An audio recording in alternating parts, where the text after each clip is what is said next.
There is a particular kind of silence that exists only in secondhand bookshops in the hour before closing.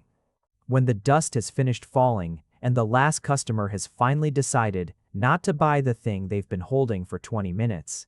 I loved that silence. I built my whole life around protecting it. So when the bell over the door went off like a struck match on the last Thursday of September, I did not look up right away. I finished shelving the P section, took my time with it, because whoever it was could wait, because everyone who ever walked into Highfield Books could wait, because waiting was the price of admission to my attention. "We're open for another 20 minutes, I said to the shelf, not to him. "I know," I called ahead. That got my attention because nobody calls a used bookshop ahead of anything. I turned around, and there he was, tall in the doorway with the last of the orange light behind him, so that for a second he looked like something cut out of the afternoon and pasted into my store by mistake.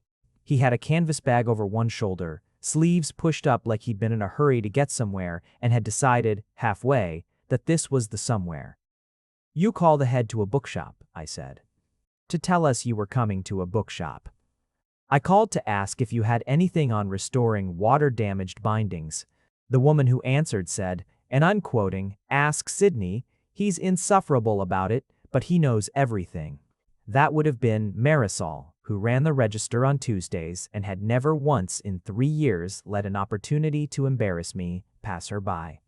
I filed away a mental note to fire her, the same mental note I filed away roughly twice a month and never once acted on. Because Marisol was the only person who could make the register balance without swearing at it. "She's not wrong about the insufferable part," I said. "Water damage or water damage? There's a difference?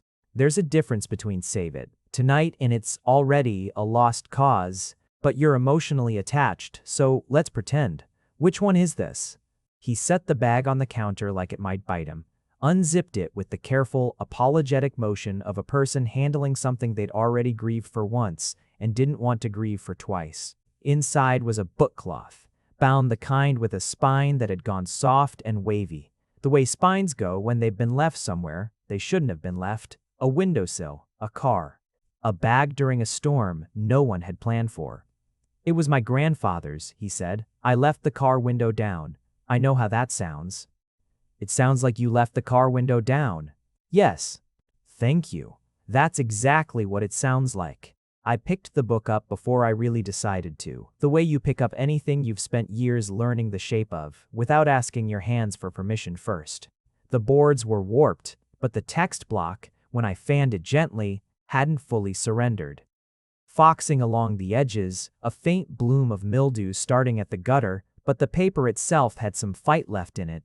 "It's not a lost cause," I said. "It's an emotionally attached one. We can probably save most of it. The binding will need to come off and go back on. I can't just glue this and pretend nothing happened, if that's what you were hoping for." I wasn't hoping for anything. I was hoping someone would tell me the truth instead of just taking my money and returning it to me in a bag like it was fine. "Where did you take it before this?"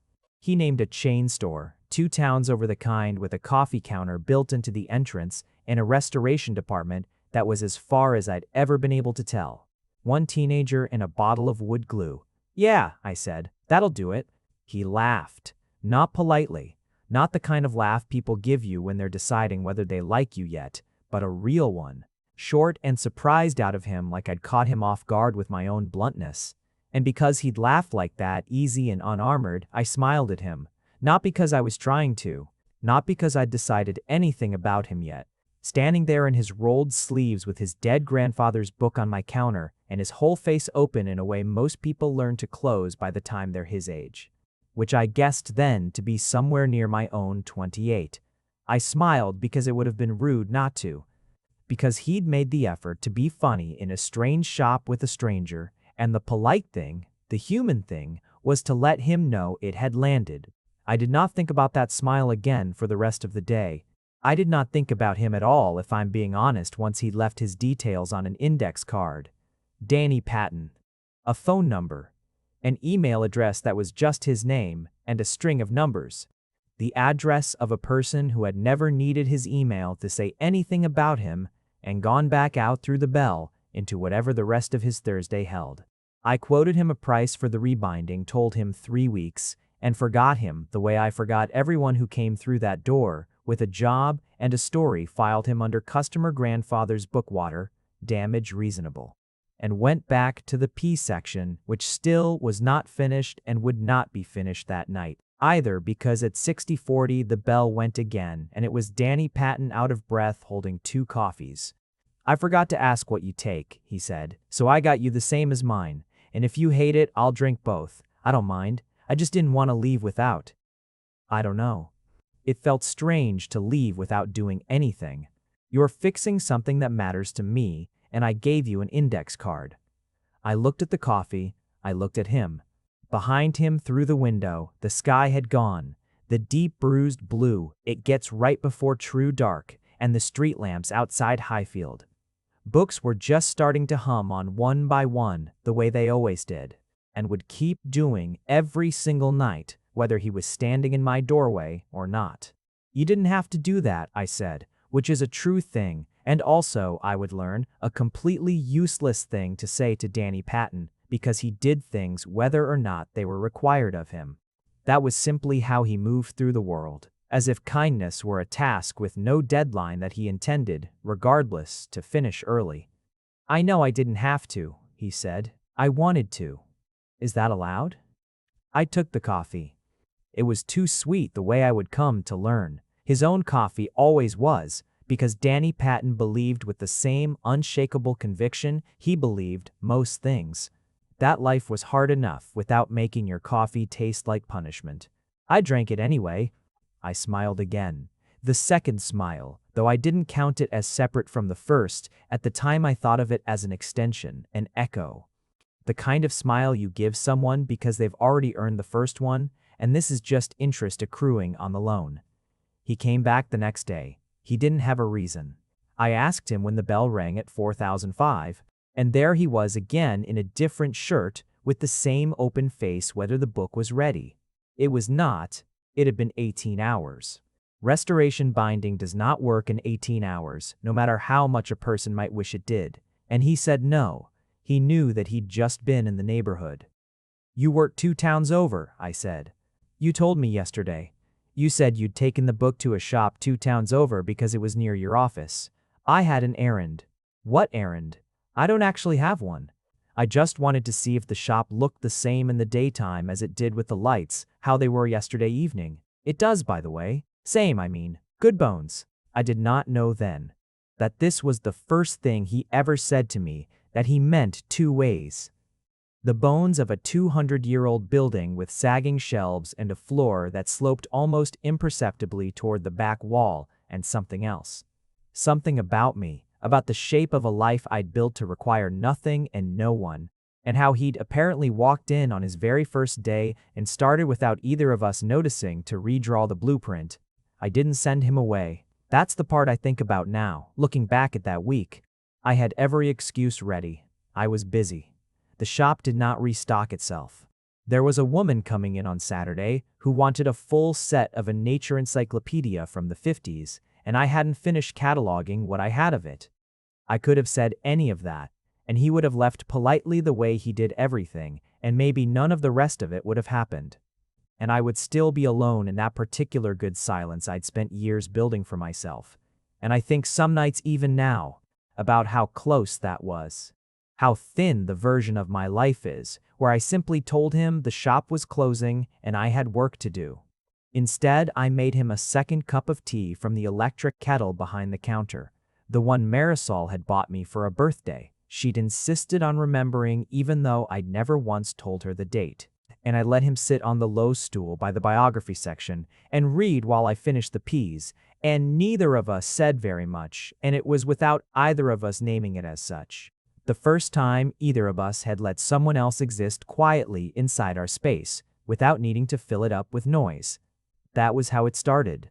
Not with a lightning strike, not with the kind of collision the songs promise you, but with a coffee that was too sweet and a smile I gave away without meaning to spend it on anything, and a boy who apparently decided somewhere in that first half hour that he was going to come back for it, and back and back. until coming back stopped being a decision at all and became something closer to breathing. 3 weeks passed. The way 3 weeks pass when you are pretending very hard not to notice that someone has become a fixture. Danny came by on the days the shop restocked, which he had somehow, without ever asking directly, worked out the schedule for. He came by on Marisol's days too, though he was cagier about that, and she took an unholy amount of pleasure in telling me every single time your friend was here, with a weight on the word friend that made it sound like a diagnosis. He's not my friend, I told her the third time. He's a customer with a slow restoration job. Sydney, she said my name like she was setting down something heavy. It's been 3 weeks. The binding's been done for 4 days. You haven't called him? I had in fact finished the binding in 4 days, which for a job of that scope was frankly heroic, and I had also in fact not called him. On the theory, a theory I had constructed with real architectural care, that once the book was returned, there would be no more reason for him to keep coming, and some part of me. Some part I hadn't examined too closely because I preferred my rooms tidy and my motives unexplored, did not want that reason to run out yet. He came in on the Friday of that 3rd week anyway, sweating slightly from having clearly walked fast, and asked, before he'd even said hello, "Is it done?" "It's been done." Sydney. Just my name, the way Marisol had said it, except entirely different in his mouth, softer at the edges, like he'd practiced it somewhere and wanted to get the shape of it right. "You've had it 4 days and you didn't call me? I got busy. You run a shop with 1 part-time employee and, by your own description, a customer base of, quote, 6 regulars and God." That was a joke. It was a very specific joke for a man who is busy. I went into the back and got the book, and I watched his face when I handed it to him because I wanted to see if the work had been worth it. If he would notice the things I'd done that hadn't been strictly necessary. The way I'd matched the new end papers to a shade close enough to the original that they'd look aged in rather than replaced. The way I'd hand-stitched the signatures instead of using the faster binding method because his grandfather's book had clearly been hand-stitched originally, and it felt like a kind of dishonesty to cut that corner on something a dead man had once owned and presumably loved. He opened the front cover very slowly, the way you open something you're afraid might not have survived, and when he saw the end papers, when he ran his thumb along the new spine and felt how it gave gently. The way old cloth gives not the stiff resistance of something machine-bound in a factory 2 towns over. He didn't say anything for a long moment. And then he looked up at me, and his eyes were wet, actually wet, not performing anything, not asking me to notice, just wet because a person he'd loved was gone, and here, impossibly, was a piece of him that had come back changed but whole. "Thank you," he said, and it came out rough, like it had cost him something to get the words past whatever was sitting in his throat. "It's just paper and glue," I said, because I did not, at that point in my life, know what to do with another person's unguarded feeling standing 3 feet away from me in my own shop, holding out its hands. "It's not just paper and glue to me. I know. I did know. That was in fact the whole reason I'd spent an extra 6 hours on a job that should have taken 2. The whole reason I'd matched cloth samples until midnight, 2 nights running, instead of simply using whatever I had on the shelf. That's why I did it the way I did it." He looked at the book and then at me, and something in his face shifted, some decision arriving that I could see land even though I didn't yet understand its shape. "Can I take you to dinner?" he said. Not a question really, though it had the grammar of one. Not as a thank you. I mean, it is a thank you. But it's also, "I would like to have dinner with you, Sydney," is what I'm saying, badly. I had, by then, 3 weeks of evidence that this was a man who showed up, who called ahead to a used bookshop, who bought 2 coffees on the theory that showing up empty-handed was a kind of rudeness even when no one had asked him for anything, who sat quietly with a book on a low stool rather than leave a room he liked being in, even when the person in that room gave him almost nothing to work with. I had 3 weeks of him proving, patiently, without ever once making it a demand, that he intended to keep choosing me, regardless of how little I gave back. "Okay," I said. He blinked. I don't think he'd expected the yes to come that easily after 3 weeks of me being in his gentler moments difficult and in his less gentle moments, according to Marisol. A locked door with a sign on it that says, "Do not knock," in a font that says, "Please knock anyway." "Okay," he repeated, like the word needed testing before he'd trust it. "Okay. Tonight?" Or, "I don't want to be. Tonight, if tonight works, or whenever works. I don't want you to think I expect." Danny. It was the first time I'd used his name back at him out loud, and I watched it land on him the way his had landed on me, some private, unhurried pleasure crossing his face that he didn't bother hiding. "Tonight's fine. Let me close up." Quick pause here. If you want to watch our videos early with 0 ads or get access to exclusive videos, our Patreon has you covered, link in the description. All right, back to where things get interesting. Dinner was at a small place near the harbor that Danny had apparently already scouted, though he was careful to make it sound like an accident, like he'd simply remembered. It existed rather than confessing that he'd walked past it 3 times that week, deciding whether it was the kind of place that would make me feel trapped into a big date versus the kind of place that would just feel like 2 people eating food. It was the second kind. Low light, no candles doing anything performative, a menu that didn't take itself too seriously. I learned things about him that night, the way you learn a country's coastline. Not all at once, but in a long, unbroken line that only makes sense once you've traveled the whole of it. He'd grown up 2 hours from where we were sitting in a house his grandfather had built with his own hands badly, so that every door in the place, stuck in humid weather and no window, opened the same way as any other. His parents had divorced when he was 9, and he'd split his time between 2 houses that never once felt like the same life, which was, he said, probably why I like things that don't move. Books don't move. A shop with the same shelves in the same place. I like that more than I probably should admit to a man I met 3 weeks ago. "You can admit it," I said. "I like things that don't move too. It's why I opened a used bookshop instead of doing literally anything else with a business degree." "You have a business degree?" "I have a business degree I have never once used for its intended purpose." "Correct." "What was the intended purpose?" "My father wanted me to run supply logistics for his company. I told him I wanted to run a bookshop instead, and he told me that was a beautiful way to lose money slowly. And I told him that sounded better than losing my mind quickly. And we haven't really spoken since." Danny went quiet at that, the particular quiet of a person recalibrating what they thought they knew about someone. "How long is since?" 4 years. "Do you miss him?" Nobody asked me that. People asked whether I regretted the shop, whether I was doing okay financially, whether I'd ever go back and apologize, as if the estrangement were a debt I owed interest on. Nobody had ever asked the plain, undecorated question, "Do you miss him?"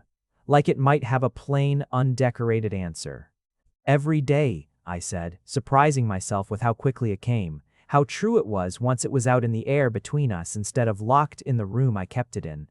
I miss him every single day, and I would still make the same choice again, because the version of me that ran his supply logistics wasn't someone I could have lived inside for very long. But, yeah. I miss him, Galga.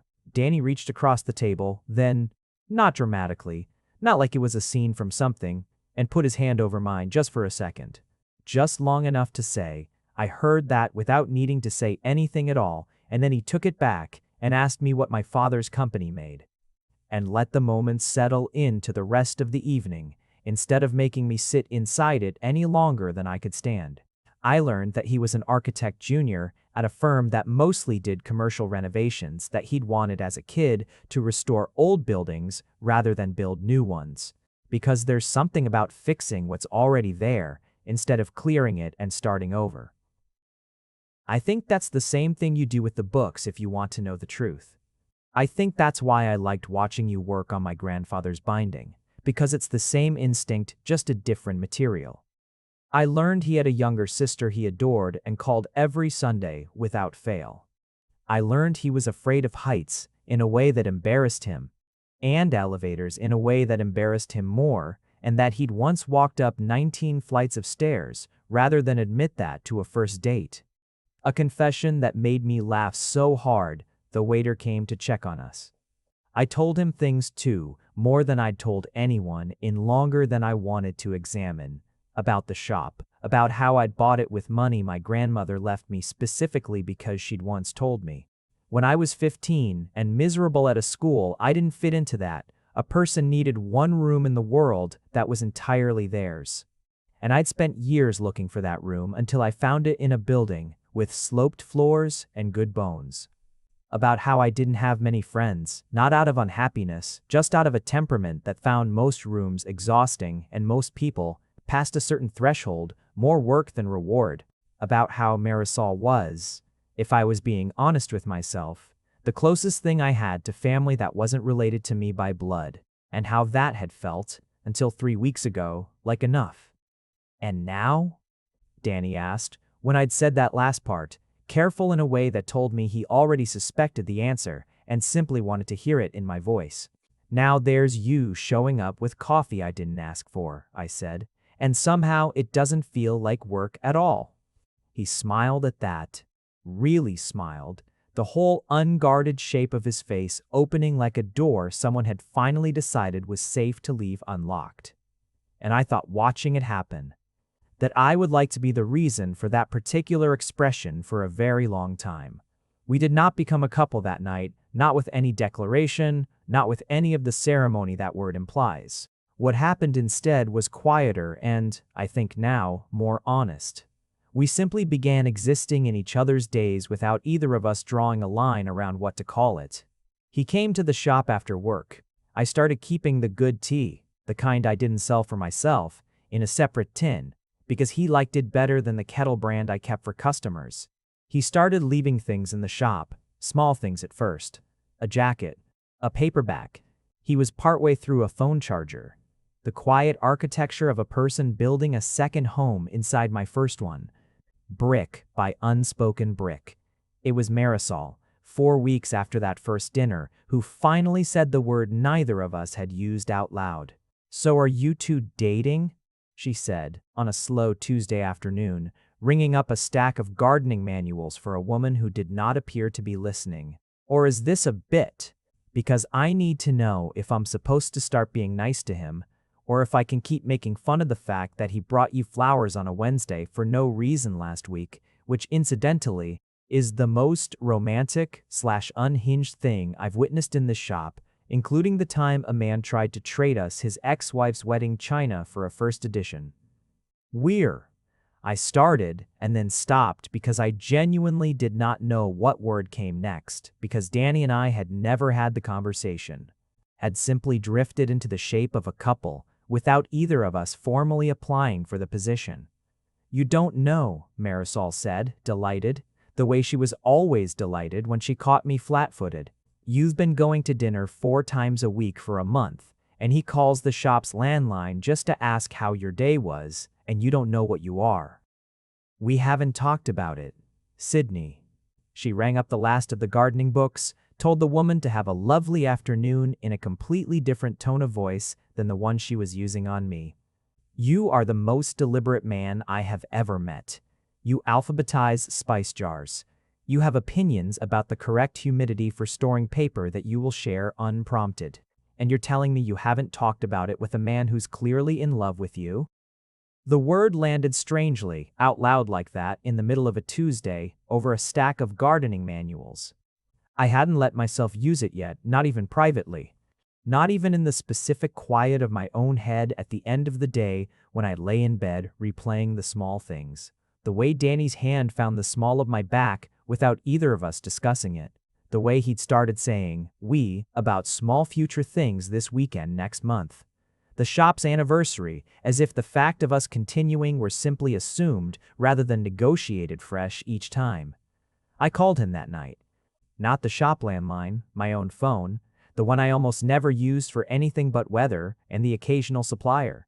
"Hey," he said, and I could hear, even down a phone line, that he was smiling, because Danny answered every call from me like it was good news before he even knew what the news was.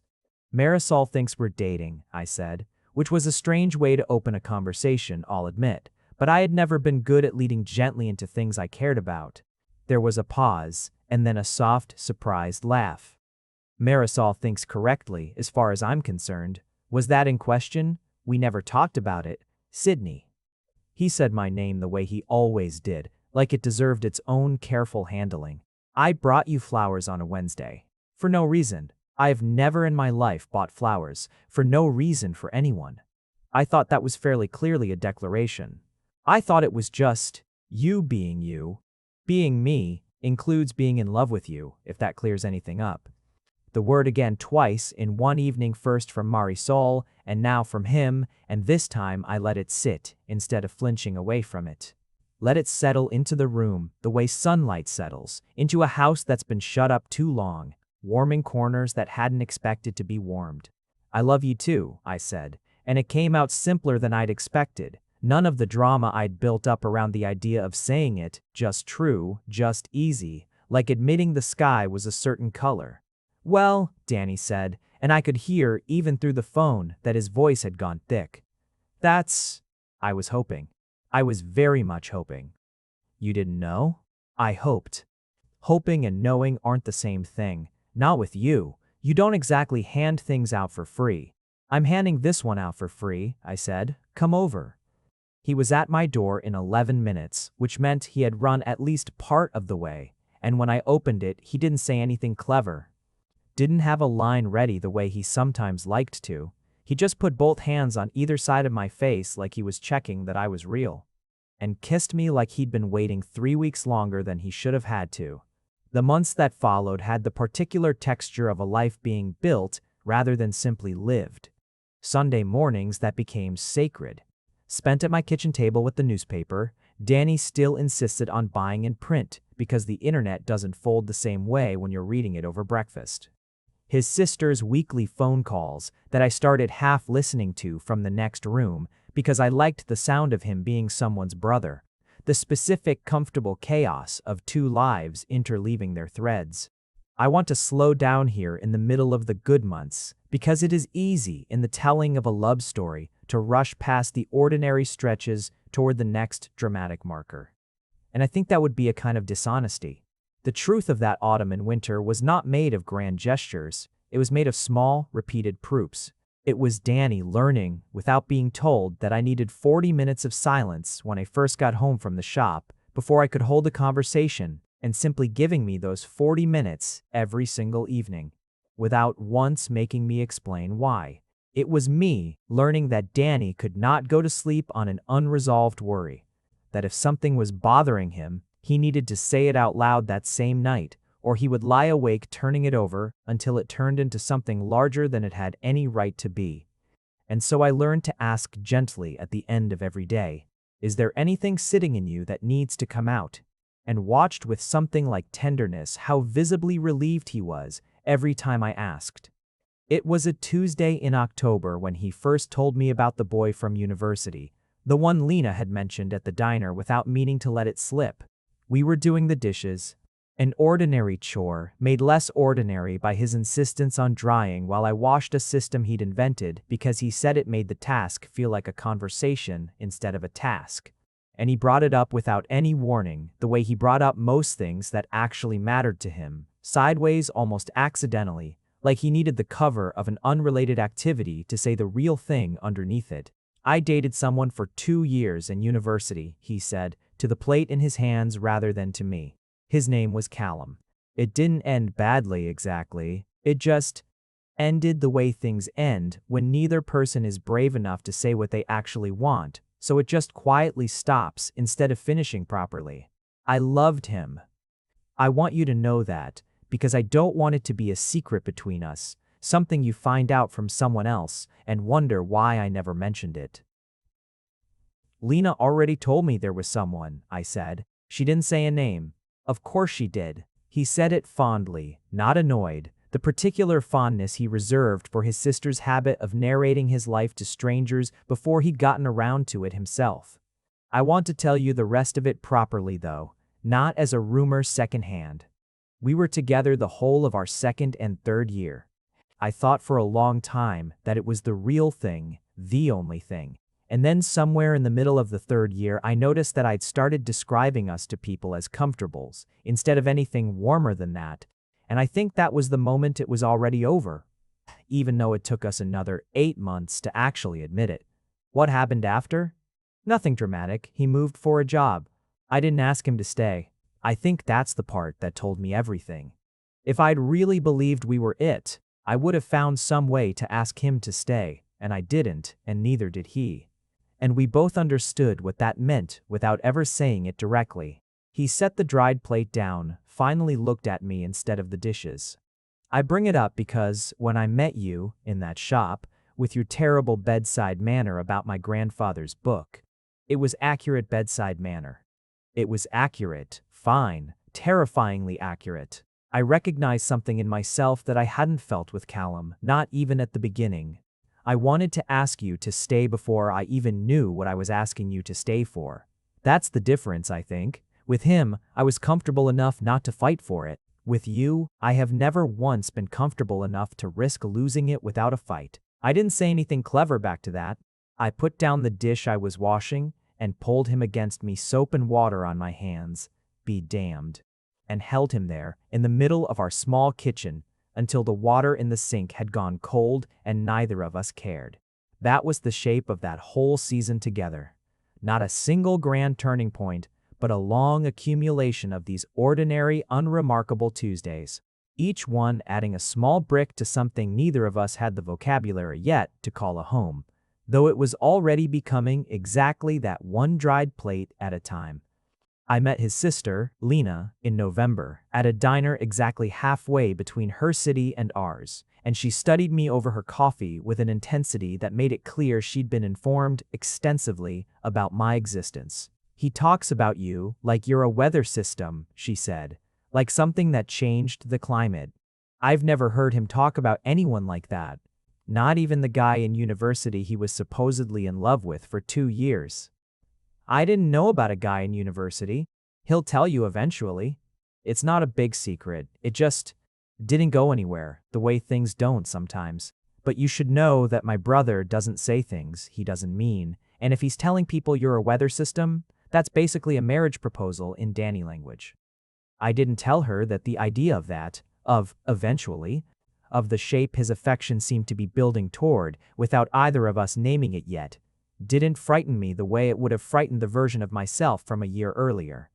The one who'd built a shop specifically to need nobody, who told Marisol on more than one occasion that he intended to grow old alone and content among his shelves, and that this was genuinely a fine plan. Not a sad one.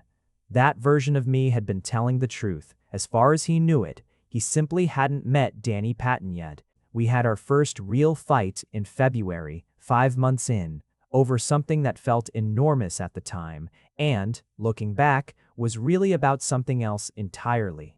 His firm had offered him a promotion that came with a relocation, not far, 90 minutes north, but far enough that his easy after-work visits to the shop would become a weekend arrangement instead of a daily one. He hadn't told me about the offer for 4 days before he brought it up, and when he finally did, over dinner at my kitchen table on a night I remember, for how cold it was outside and how warm the kitchen had felt right up until that moment, I did not react well. "You've known for 4 days," I said, and I heard my own voice go flat and careful in the particular way it did when I was trying not to let something bigger than the sentence come out with it. I wanted to think it through before I brought it to you. I didn't want to hand you a half-formed panic. I don't need you to protect me from information, Danny. I need you to tell me things. That's the whole point, isn't it? That's what this is supposed to be. I'm telling you now. 4 days later. Sydney, I was trying to figure out if I even wanted it before I made it your problem too. It's not a problem. It's my life. You live 10 minutes from my shop right now, and you're telling me that might become 90. And you sat on that for 4 days like it was a work decision that had nothing to do with me. He went quiet, and I watched something close in his face, not anger. Danny didn't really do anger, not in any form I ever saw, but a kind of folding inward. A retreat behind the careful politeness he'd shown me that very first day in the shop, before either of us had let our guard all the way down. "I didn't take it," he said, finally, quiet. "I turned it down 2 days ago. I wasn't going to bring it up at all, actually. I was going to just let it be a thing that happened and didn't matter, because I decided pretty quickly that it didn't matter. That there wasn't a version of a promotion worth 90 minutes away from you. But then I thought that not telling you at all was its own kind of lie, so I told you, and I told you badly, clearly, because you're upset. And I don't know how to fix that except to say, I'm sorry, and I turned it down, and I would turn it down again." I sat with that for a long moment, the anger draining out of me slower than it had arrived, replaced by something that felt uncomfortably like shame. "You turned it down without asking me what I wanted. Would you have wanted me to take it?" "That's not the point. It's a little bit the point, Sydney. I know you. I know what 90 minutes would have done to the rhythm we have. The rhythm you built your whole life to protect, long before you met me. I wasn't going to ask you to choose between the shop's routine and my career, because I already knew what that would cost you to even be asked. So I made the choice myself so you wouldn't have to carry it. That's not fair to you, though. You gave something up, and you didn't even let me weigh in." "I gave up a title.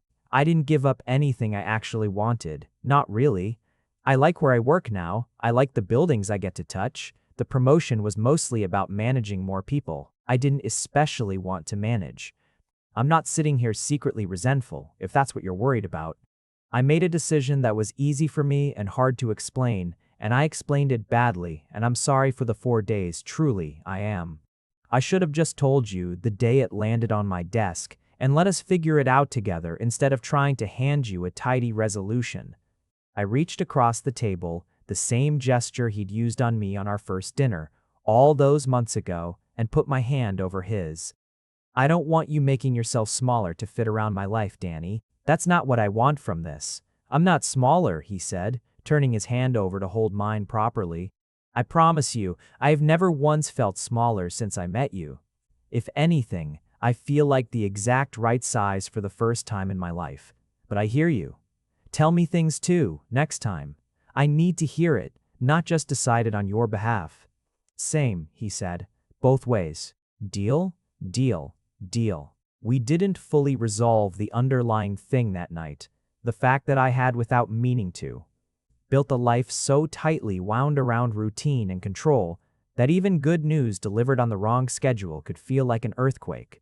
But we named it, which felt like enough, for one Tuesday in February. And we went to bed with our hands still loosely linked across the space between us, the way you hold onto a rope after a storm has already passed more from habit than from need. We talked about it more properly the following weekend, the way we promised each other we would, over a slower, calmer dinner than the one that had started the whole thing. Danny had booked us 2 nights at a small inn near the coast, close enough that the drive wasn't a production. Far enough that it felt like we'd actually left our ordinary lives behind for a moment to look at them from outside. "I want to understand the actual size of the thing you were scared of," he said on the first night.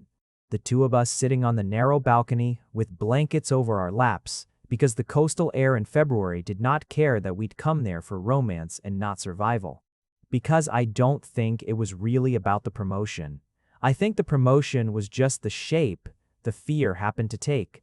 He was right, of course. In the maddening, patient way he was usually right about the parts of me I hadn't examined closely enough myself.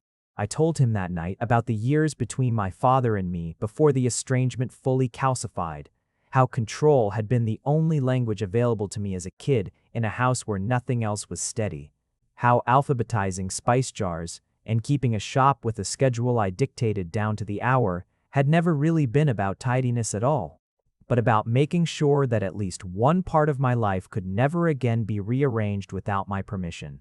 "So when you told me about the promotion 4 days late," I said, "it wasn't really the 4 days. It was the reminder that a life built around someone else always comes with some piece you don't get to control. And I'd spent my whole adult life making sure nothing came with a piece I didn't control." "And now?" he asked, echoing, without meaning to, the very question he'd asked me on our first dinner all those months before. "Now I'm finding out that the piece I don't control is you," I said, And somehow, that's the one exception I don't actually mind making. He didn't say anything clever back. He just moved his chair closer until our shoulders were pressed together under the shared blanket, and we sat there until the cold finally won and drove us both inside. And in the morning, he made a point of telling me 3 separate small things before I'd even had coffee. A client meeting moved up a leak he'd noticed under our kitchen sink. A birthday of a coworker he'd been invited to celebrate that weekend. Nothing that mattered very much on its own, but each one a small, deliberate proof that he intended to keep his promise, that he would rather overtell me things than risk undertelling me ever again. Spring came the way it always did to that little street with the shop on it, softening the light, filling the window boxes. Marisol insisted on maintaining even though nothing ever seemed to grow in them properly. And Danny and I settled into something that felt for the first time in my adult life less like a project I was managing and more like weather I got to live inside. He proposed the idea of moving in together in April, not with a speech, but the way he did most important things, quietly over breakfast. Like it was simply the next obvious sentence in a conversation we'd already been having for months without saying the words out loud. "I have a toothbrush at your place," he said, buttering toast. "I have 3 shirts in your closet. I have a specific mug I like that lives on your second shelf now. I think, functionally, I already live here, Sydney, and I think it's probably time we admit that instead of me pretending my apartment is anything other than a very expensive storage unit for the furniture I never use. Is that a proposal? It's a very practical proposal. The romantic one comes later. This one's just about the toothbrush." I laughed and said yes, and we spent the following 2 weekends folding his life into mine box by box, book by book. He had it turned out an enormous collection of architecture texts that needed shelf space, and I spent an unreasonable amount of happiness reorganizing an entire wall of my apartment to make room for them because there was something in the act of making literal, physical space for another person's things that felt like the truest declaration either of us had made yet. We were happy. I want to be plain about that because the story of us was not in the end a story about obstacles overcome so much as a story about 2 careful people slowly deciding day by day that the risk of being known was worth more than the safety of staying closed. There were small frictions, the way there are in any real life shared between 2 real people. Danny left cabinet doors open in a way that drove me quietly insane. I had opinions about the correct way to load a dishwasher that he found in his words, unhinged but also somehow endearing, which is possibly the most concerning part. But underneath the small frictions, there was a foundation that didn't move, that I trusted the way I trusted the good bones of my own shop. The way you trust a thing you've watched hold weight through every season and never once buckle. His grandfather's book sat on our shared shelf, the one we'd built specifically for the books that mattered too much to be shelved alphabetically with the rest, and some evenings I'd catch him standing in front of it. Not reading it, just looking at the spine, running a thumb along the stitching I'd done that first month before. Either of us knew what we were building. "You saved it," he said once, apropos of nothing, on an ordinary Thursday in June, 9 months after the first Thursday that had started all of it. "I don't think I ever really thanked you properly. Not for the book. For all of it. For letting me keep coming back when you had every reason to send me away." "You made it very hard to send you away," I said. "You kept bringing coffee." "I kept bringing coffee because I was terrified you'd forget me between visits if I didn't give you a reason to remember." "I was never gonna forget you, Danny.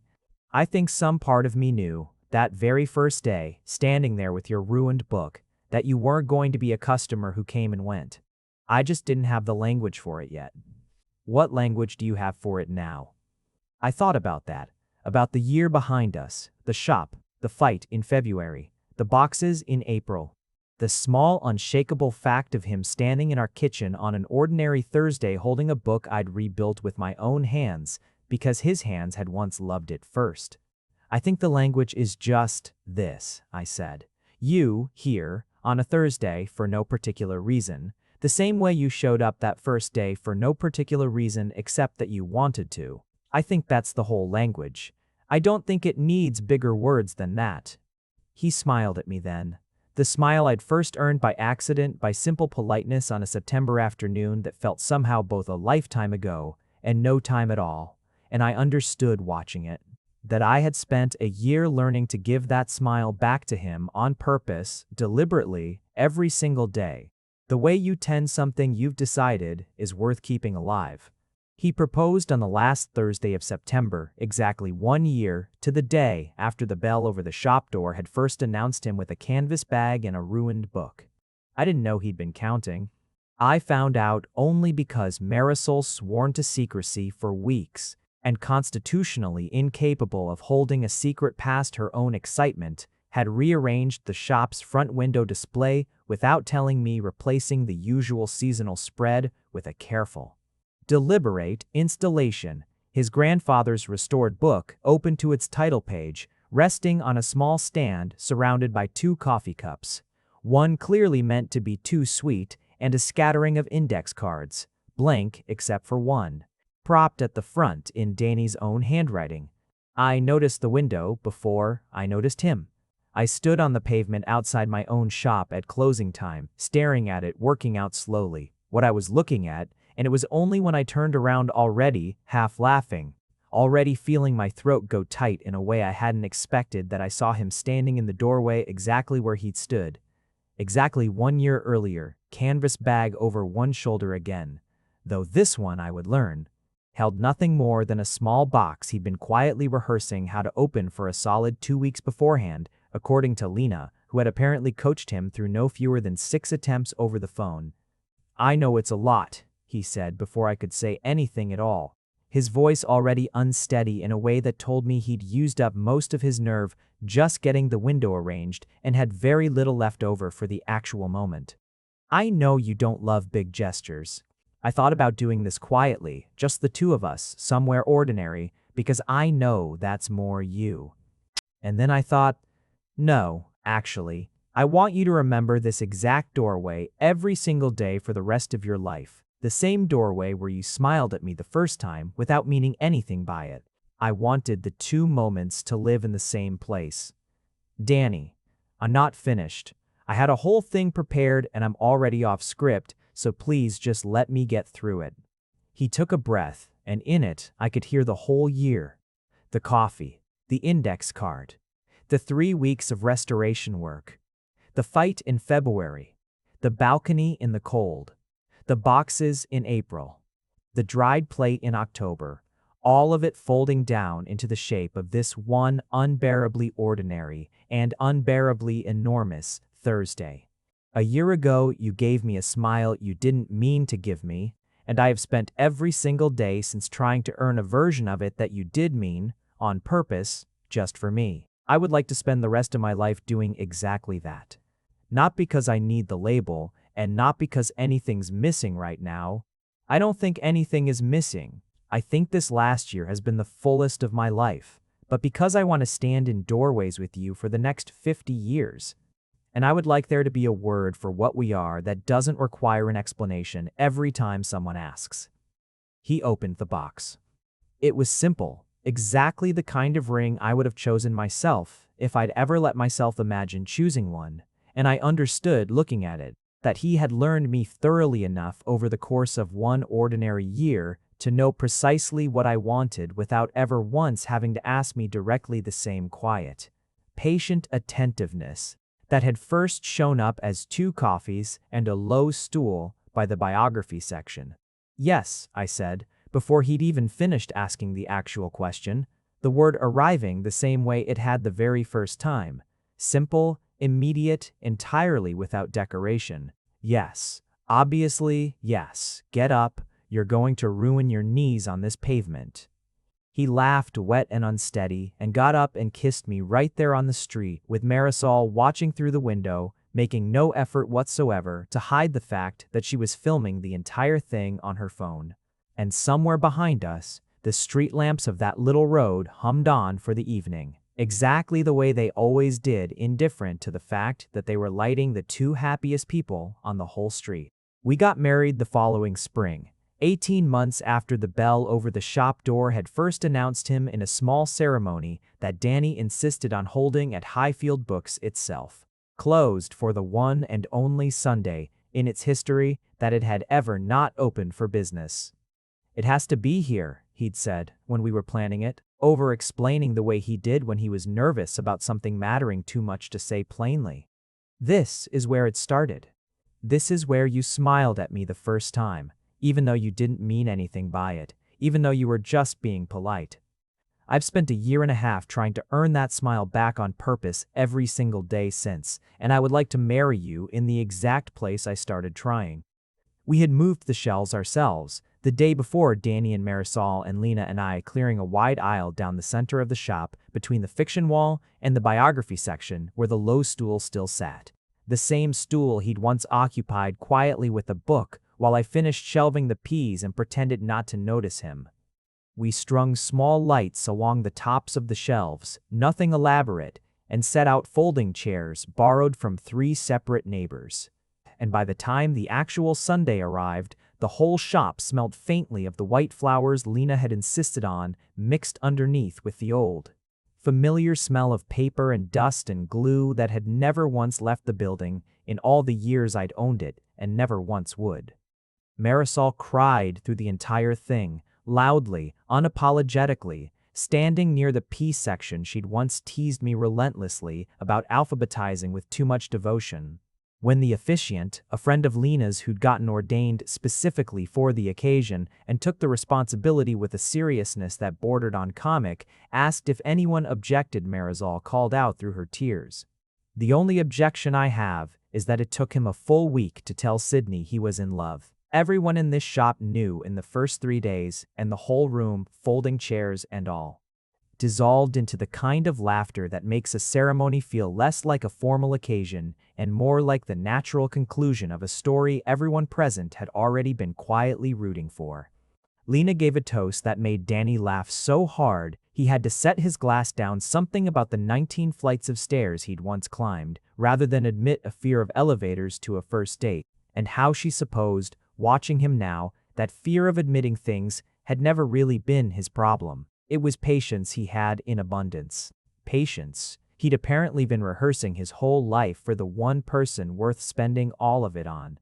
I gave my own toast, which surprised everyone, myself included, since I had told Danny for weeks that I would rather read a grocery list aloud than make a speech in front of a room full of people.